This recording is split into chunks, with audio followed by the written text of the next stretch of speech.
Well, I turned out 79, I think. The work was still pretty good until about 1983. Then it started, you know, one of our slumps at that point. A lot of people were traveling. Some women went to Alaska. I traveled down to Tacoma for a while.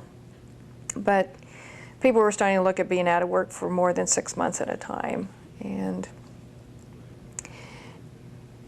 I was looking for another challenge, and that was when there were more opportunities for women and minority businesses opening up at the state level, at the city level, at the county level for public works.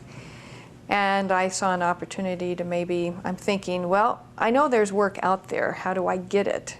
I wasn't getting it through other contractors. And so another woman and I, Arlene Arp, we opened Circle Electric. And it was just the two of us for a while. Our very first job was remodeling the King County courtrooms downtown Seattle. It was about a $100,000 job, and the two of us did the whole, we were working owners. We did the work. We signed a union contract. Then we got some other jobs, and at our goal at that point was us to be an all-woman company to show that it could be done. And we were also part of the Women's Contractors Association. I think that's WCA. I think that's what it was called then, because there were other women painting contractors, plumbing contractors, starting up in the early 80s.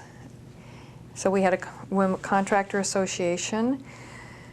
At one point we had 4 or 5 women working with us.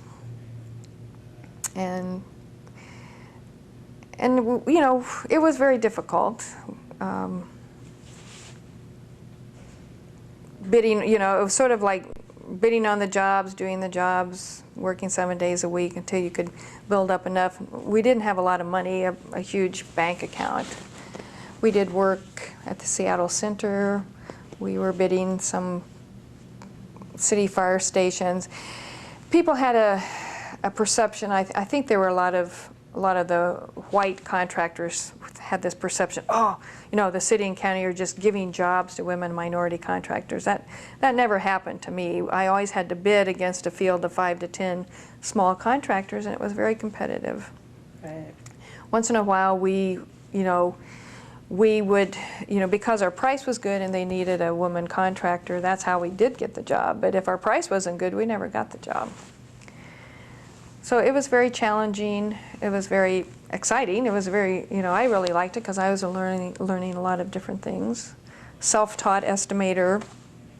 And at one point, I believe we got large enough, about 15 to 18 people doing over $1 million a year. That doesn't sound a lot compared to today's numbers, but for a small contractor, that was not bad.